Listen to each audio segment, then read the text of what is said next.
सर्वभ्यो नमो नमः। मैं आप सबका स्वागत करता हूं अपने इस यूट्यूब चैनल में। जैसा कि आप सभी लोग जानते हैं कि मैं बीए संस्कृत से रिलेटेड कुछ इंपॉर्टेंट वीडियोस डालता हूं सब्जेक्ट के। दिल्ली यूनिवर्सिटी और अदर जो सेंट्रल यूनिवर्सिटी हैं जिसके वीडियो उपलब्ध नहीं होते हैं यूट्यूब पर, अक्सर स्टूडेंट को बहुत सारी दिक्कत होती है। जो प्रॉब्लम मैंने भी फेस करी है अपने टाइम में, मैं फेस कर रहा हूँ इस समय। तो उस प्रॉब्लम को क्लियर करने के लिए मैं कुछ वीडियोस डालता रहता हूँ। मेरे पास भी समय कम होता है क्योंकि मैं स्टूडेंट हूँ, तो इसलिए मैं आपके सामने कुछ ऐसे टॉपिक्स को पढ़ा पाता हूँ जो इम्पोर्टेंट हैं, और जिन्हें मैं नहीं पढ़ा पाता उनके लिए मैं PYQ अपलोड या नोट्स प्रोवाइड कर देता हूँ। तो चलिए ज़्यादा बात ना करके हम शुरू करते हैं। तो आज जो मैंने टॉपिक लिया है वो है सेमेस्टर 6 का संस्कृत कंपोजिशन। ये जो टॉपिक है ये हमेशा सेमेस्टर 6 में पढ़ाया जाता है।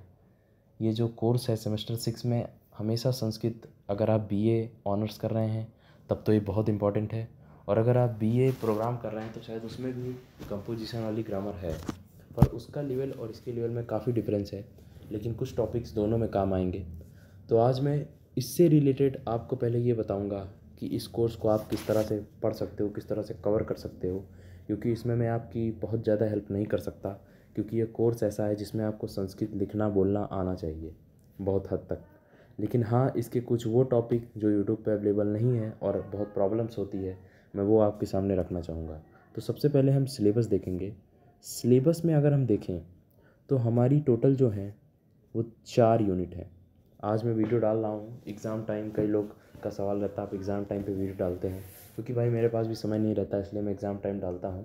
पर हाँ, मैं इंपॉर्टेंट चीज़ों का रिवीजन और कवर करा सकता हूँ आपको, जो जो आपके काम आ जाए। तो भाइयों देखते हैं, इसमें 4 यूनिट है ना।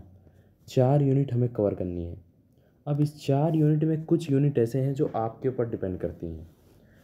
उस यूनिट को तो आपको अपनी एबिलिटी के अनुसार ही करना पड़ेगा। आपने फर्स्ट सेमेस्टर में ग्रामर पढ़ी होगी, या आप संस्कृत के स्टूडेंट हैं तो आप ग्रामर पढ़ते आ रहे होंगे, तो आपको लिखना बोलना अनुवाद ये सब आता होगा, मैं मानता हूँ। तो ये सब चीज़ें मैं यहाँ पे नहीं पढ़ा सकता आपको कि मैं आपको अनुवाद कराना सिखाऊँ, क्योंकि वो बहुत लंबा टॉपिक है, और मैं समझता हूँ कि संस्कृत के स्टूडेंट को ये सब आता होगा और आप यूट्यूब से बहुत कर सकते हो। इतना पढ़ा हुआ है अनुवाद की मैं क्या ही बताऊँ।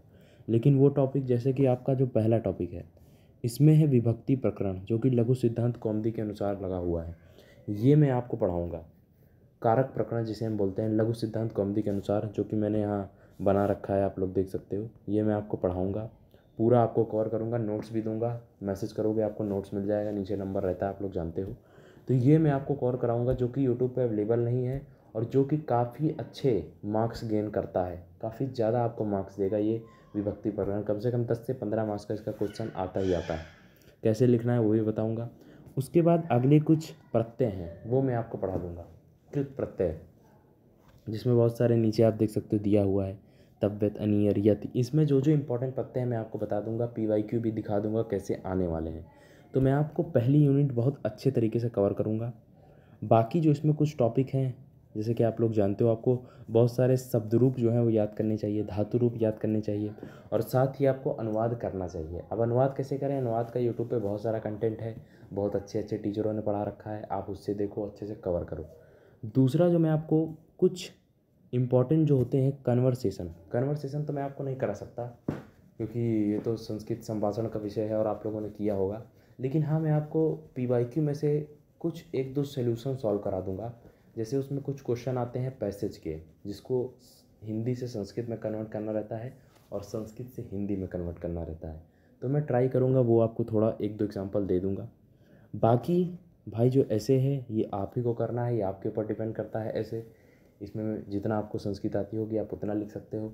ऐसे कि मैं आपको नोट्स प्रोवाइड कर सकता हूँ, आप मुझे मैसेज करना, मैं नोट्स प्रोवाइड कर दूँगा।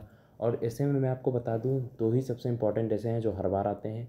एक है संस्कृत भाषा का महत्व, उस पर आप कम से कम 15-20 लाइन याद कर लो, बाकी आपको संस्कृत आती होगी तो आप बना के अच्छे से लिख जाओगे। आपको कम से कम 2 पेज लिखना पड़ेगा, 2 से ढाई पेज। और दूसरा जो निबंध इम्पोर्टेंट है वो आपका पर्यावरण पर हो सकता है, या फिर स्त्री शिक्षा। ये सब इम्पोर्टेंट निबंध हैं जो आप अगर प्रिपेयर कर लोगे तो इसी से ही पेपर आएगा। लेकिन एक बात का ध्यान देना, इसमें संस्कृत में ही लिखना है, हिंदी बिल्कुल ट्राई मत करना। अगर आपने हिंदी ट्राई किया ना तो आपके मार्क्स कट जाएंगे। तो ये है भाई, तो मैं आपके सामने जो चीज़ें रखना चाहता हूँ, मैं आपको सबसे पहले विभक्ति प्रकरण पढ़ाऊँगा, फिर प्रत्यय पढ़ाऊँगा, जितना टाइम बचता है मैं कवर करने का कोशिश करूँगा और उसके बाद 1-2 एग्जाम्पल पैसेज के दे दूँगा। तो चलिए शुरू करते हैं। तो आज जो हमारा विभक्ति प्रकरण है इसमें सूत्र बहुत कम है। आपको कारक क्या होता है ये तो पता होगा। कारक क्या होता है? कार क्रिया जनकत्तम कारकत्तम, आप लोग सुना होगा आप लोगों ने। क्रिया के जनक को ही कारक कहते हैं, यही इसके बारे में दिया है। कारक किसे कहते हैं ये सब आप लोग जानते होंगे। कारक कितने प्रकार के होते हैं ये भी आप लोग जानते होंगे। 6 प्रकार के होते हैं। कर्ता कारक, कर्म कारक, करण, संप्रदान, अपादान, अधिकरण। बचपन से सुनते आ रहे हो इसलिए मैं इसमें ज़्यादा टाइम नहीं ले जाऊँगा। मैं यहाँ पर पहले सूत्र पर आऊँगा।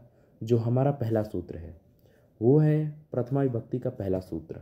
अब इसमें क्वेश्चन ऐसे आएगा कि वो लिख देगा प्रथमा विभक्ति के सूत्र को उदाहरण सहित लिखें, तो आपको पूरा लिखना पड़ेगा। इसलिए मैंने उसी पैटर्न में लिखा है जिस पैटर्न में आप लिखोगे तो आपको मार्क्स मिलेंगे। तो सबसे पहला जो सूत्र है आप लोगों ने जान रखा होगा कई बार, प्रातिपदार्थ लिंग परिमाण वाचने प्रथम मात्रे प्रथमा। आप लोगों ने सुना होगा प्रातिपदार्थ लिंग परिमाण वचन मात्रे प्रथमा, आप लोगों ने इस सूत्र सुन रखा होगा। अर्थात प्रातिपदिकार्थ लिंग और परिमाण और वचन मात्र में प्रथमा विभक्ति होती है। अब इसका पदच्छेद वगैरह आप करना चाहो तो कर सकते हो, नहीं छोड़ भी सकते हो। तो ये सूत्र कहता क्या है? ये सूत्र कहता है प्रातिपदिकार्थ में, लिंग मात्र में और परिमाण और वचन मात्र में प्रथमा विभक्ति होती है। अर्थात इनके चारों के अर्थ में प्रथमा विभक्ति का उपयोग किया जाता है। अब इसकी अगर हम वृत्ति देखें तो वृत्ति क्या है? नियतो उपस्थिता प्रातिपदिकार्थ मात्र शब्दस्य प्रत्येक योगा प्रातिपदिकार्थ मात्रे लिंग परिमाण अधिकते परिमाण वाच्य संख्या मात्रे च प्रथमा स्यात्। अर्थात इन सब के अर्थ में प्रथमा विभक्ति होती है। अब ये होता क्या है इसको हम एक उदाहरण से समझते हैं। जैसे मैंने यहाँ लिख रखा है, देखो वहाँ यहाँ वही सब लिखा है जो मैंने भी बोला। प्रातिपदिकार्थ का मतलब होता है कि आप जो भी वस्तु है उसे हम प्रातिपदिकार्थ कहेंगे। अर्थात जैसे मान लीजिए मैंने कहा कि ऊपर, नीचे, अब जो भी चीज़ आपको जानने योग्य है या जो वस्तु आप जानने योग्य समझते हो वो सभी प्रातिपदिकार्थ में आ जाते हैं। जैसे यहाँ पर जो उदाहरण दिया गया हुआ है वो उदाहरण दे रखा है उच्चई, निश्चयी, कृष्ण, श्री और ज्ञानम। ये सब उदाहरण दे रखे हैं। उच्चई का मतलब ऊंचे, निश्चयी का मतलब नीचे, कृष्ण मतलब अवतार, श्री मतलब लक्ष्मी और ज्ञान मतलब ज्ञान। तो यहाँ पर हर तरीके की वस्तु आ गई, हर लिंग में हर वस्तु आ गई। तो प्रातिपदिकार्थ का सीधा अर्थ है जानने योग्य। जो वस्तु जानने योग्य है उसके अर्थ में प्रथमा विभक्ति होगी। बाकी ये प्रातिपदिकार्थ बहुत बड़ा टॉपिक है, इसको समझाने को कहो 15-20 साल भी लग सकते हैं। इस पे इतने ज़्यादा शास्त्रार्थ हुए हैं तो मैं वहाँ उस डीप में नहीं ले जाऊँगा क्योंकि आपको एग्ज़ाम लिख के पास करना है, कोई पीएचडी नहीं हो रही है यहाँ पर फिर भी आप सिंपल, इसलिए मैंने सिंपल भाषा में बताया। जो जानने योग्य है उसे प्रातिपदिकार्थ कहते हैं। दूसरा जो आपका आता है वो आता है लिंग मात्र। कोई भी शब्द केवल लिंग को नहीं कह सकता। उदाहरण पुरुष, पुल्लिंग, मनुष्य प्रातिपदिकार्थ, नारी स्त्रीलिंग और पुस्तक रूप में अवश्य कहते हैं। अर्थात इसका अर्थ ये है कि जब लिंग मात्र की बात हो, जैसे कौन कौन सी लिंग, 3 प्रकार की लिंग होती हैं, पुल्लिंग, स्त्रीलिंग और नपुंसक लिंग, उन अर्थों में हमारा प्रथमा विभक्ति होता है लिंग मात्र के अधिक में। जैसे यहाँ कर जो उदाहरण दे रखा है वो दे रखा है टट टटी टम। टट टटी टम, टट जो है पुल्लिंग में है, टटी जो है स्त्रीलिंग में है और टटम नपुंसक लिंग में है। तो इसके अर्थ में भी प्रथमा विभक्ति होती है। तीसरा है आपका परिमाण मात्र अधिक। अर्थात परिमाण के अर्थ में भी प्रथमा विभक्ति होती है। परिमाण का मतलब क्या है? परिमाण का अर्थ होता है कि जब किसी चीज़ को मापा जाए। जैसे इसमें उदाहरण जो दे रखा है वो दे रखा है द्रोणो व्रीहि। यहाँ मैंने इसलिए अलग से सारे उदाहरण लिख रखे हैं, आप लोग देख सकते हो। ये उदाहरण अगर आप लिख देते हो ना तो आपको अच्छे से मार्क्स मिल जाएंगे। टटाटटी। और तीसरा क्या है? द्रोणो व्रीहि। द्रोणो व्रीहि का अर्थात अर्थ क्या होता है? द्रोणो व्रीहि का मतलब होता है कि किलो, द्रोणों को हम किलो कहते हैं, किलो के अर्थ में इसका प्रयोग करते हैं। जैसे पहले प्राचीन समय में क्या होता था ना, द्रोणों, द्रोण शब्द को परिमाणवाचक शब्द कहा जाता था और व्रीहि अर्थात मेरे हिसाब से चावल को कहते हैं शायद। तो इसलिए जो द्रोण है वो क्या है कि एक परिमाण की संख्या। यहाँ पर मुख्य द्रोण है कि हम उसे मापते हैं किससे? द्रोण के अर्थ से। द्रोण एक तरीके से किलो का वाचक होगा या कुछ मापने का वाचक होगा, तो उसे हम द्रोणो व्रीहि कहेंगे। समझ गए? तो मैंने आप लोगों को क्या बताया? मैंने आपको बताया कि परिमार के अर्थ में प्रथमा विभक्ति होती है और परिमार का उदाहरण क्या है, द्रोणों भी। इसके बाद अगला आता है संख्या मात्र में। संख्या मात्र बहुत सिंपल है कि जब संख्या की बात हो, एकत्व की, द्वित्व की या बहुत्व की, मतलब एक की, दुई की और बहुत की, तो उस जगह पर प्रथमा विभक्ति होती है। इसका उदाहरण एक, दुई, बहु दिया हुआ है, वही चीज़। तो आप लोग समझ गए। तो ये आपका पहला सूत्र था। कौन सा सूत्र था आपका? प्रातिपदिकार्थ लिंग परिमाण वाच्य प्रथमा। यह आपका प्रथमा विभक्ति का पहला सूत्र था। दूसरा आपका जो सूत्र आता है वो आता है संबोधनेच्छा। ये आप लोग पढ़ते आ रहे होंगे। इसमें जो है, इसकी जो व्यक्ति है वो है प्रथमा स्यात् हे राम। प्रथमा, इसमें भी प्रथमा विभक्ति होती है हे राम। अर्थात जब किसी को हम संबोधित करते हैं, किसी को बुलाते हैं, जैसे हमने बोला हे राम, आओ राम, तो यहाँ पर क्या होता है, प्रथमा विभक्ति का रूप होता है। तो समझ गए ना, बहुत सिंपल है ये। उसके बाद मैं एक और ट्राई करता हूँ कवर करने का। उसके बाद जो द्वितीय विभक्ति का सूत्र है वो है कर्तुरीप्सितम। कर्तुरीप्सितम कर्म, अर्थात कर्ता को जो सबसे ईप्सितम लगता है वो है कर्म, उसकी कर्म संज्ञा होती है।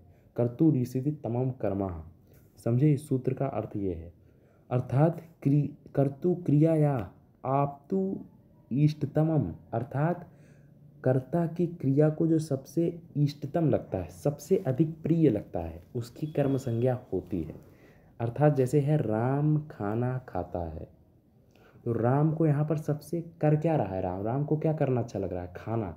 तो खाने में कौन सी क्रिया होगी, कर्म संज्ञा होगी। तो इस प्रकार से इसे हम कर्म संज्ञा कहते हैं। ये देखिए यहाँ पर लिखा है, कर्ता को अपनी क्रिया के द्वारा अत्यंत इष्ट, अर्थात जिसे विशेष रूप से उसे प्राप्त करना चाहता हो, उसकी हम कर्म संज्ञा करते हैं। तो पहला सूत्र आपका हो गया कर्तुरीप्सिति तमम कर्मः। उसके बाद जो अगला सूत्र आता है ये है कर्मणि द्वितीया, अर्थात जिस कर्म में जो आपको ईप्सित लग रहा था कर्म, उसकी द्वितीय विभक्ति से उसकी क्या होती है, द्वितीय विभक्ति होती है। इसका जो हमारा वृत्ति है वो है अनुक्ते कर्मणे द्वितीया साथ हरिम भजति अभिहित तो कर्मादि प्रथमा हरिम सेवते लक्ष्मी सेवते। अर्थ, अनुक्त कर्म में द्वितीय विभक्ति होती है। अब यहाँ पर एक सवाल आता है कि अनुक्त कर्म क्या होता है। अनुक्त कर्म का मतलब होता है यस्मिन प्रत्यय सा उक्ता, जिस अर्थ में प्रत्यय हो वह उक्त होता है। जैसे राम पुस्तकम पठति, यहाँ पर प्रत्यय है, सु आदि प्रत्यय लगे हुए हैं और ये उक्त है, तो इसे हम उक्त कहेंगे। यदि किसी वाक्य में प्रत्यय ना हो तो उसे हम अनुक्त कर्म कहते हैं। जैसे कि आप यहाँ पर देखो, उदाहरण दे रखा है, इस वाक्य में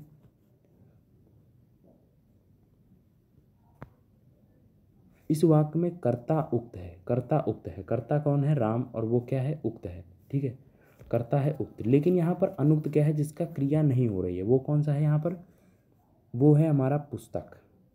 पुस्तक शब्द में क्रिया नहीं हो रही, लेकिन पुस्तक जो है अधिक इष्टतम है राम का, इसलिए वो अनुक्त कर्म में क्या होगी, कर्मणि द्वितीया से द्वितीय विभक्ति होगी। जैसे यहाँ देवदत्ता हरिम भजती, तो इस वाक्य में कर्ता उक्त है, इसी कारण कर्म अनुक्त होगा। जब कर्ता उक्त होगा तो कर्म जो है वो अनुक्त हो जाएगा। अर्थात कर्ता कार्य कर रहा है पर कर्म नहीं कर रहा है, इसलिए वो अनुक्त हो जाएगा। तो यहाँ पर कर्ता क्या है हमारा, हरि, देवदत्त, और उसमें वो किसको भज रहा है, हरि को, तो हरि हमारा कर्म होगा और वो अनुक्त कार्य हो जाएगा। इस प्रकार से हम इसे समझते हैं। समझ रहे हैं ना आप लोग। तो ये हमारे दो सूत्र थे। मैंने पहले वीडियो में इतना कवर करने का प्रयास किया है। मैंने इसमें प्रथमा विभक्ति और द्वितीय विभक्ति कवर की है, और कोशिश करूँगा 2 या 3 वीडियो में इसको ख़त्म कर दूँगा, आपका कारक प्रकरण। उसके बाद हम धीरे धीरे प्रत्यय पढ़ेंगे और फिर मैं कुछ कंपोजिशन करा के आपका ये जो सिलेबस है उसको एक शॉर्ट में कवर करूँगा, और आपको एग्ज़ाम पर्पज़ से ठीक ठाक तरीके से तैयारी भी हो जाएगी। बहुत बड़ा इसका सिलेबस नहीं है, बट हाँ एक चीज़ इसमें जो मैटर करती है वो है आपको संस्कृत बोलना समझना आना चाहिए। मैं आपको सजेस्ट करूँगा कि आप कुछ संस्कृत संभाषण के वीडियो देख सकते हो, या आप ऐसा कर सकते हो कुछ पैसेज सॉल्व कर सकते हो। रोज़ जब तक एग्ज़ाम नहीं है तब तक आप रोज़ एक पैसेज सॉल्व करो। इससे ये होगा आपको संस्कृत बोलना समझना आ जाएगा, तो आप एग्ज़ाम में लिख पाओगे। नहीं तो इसकी जो है नंबर जो इसमें आपके कट सकते हैं। तो ठीक है भाइयों, धन्यवाद वीडियो देखने के लिए। और अगर मुझसे कुछ मिस्टेक्स हो गई हों बोलने वलने में, तो मैं भी स्टूडेंट हूँ, तो उसको आप लोग बताइएगा। तो ठीक है भाइयों, धन्यवाद, नमो नमः।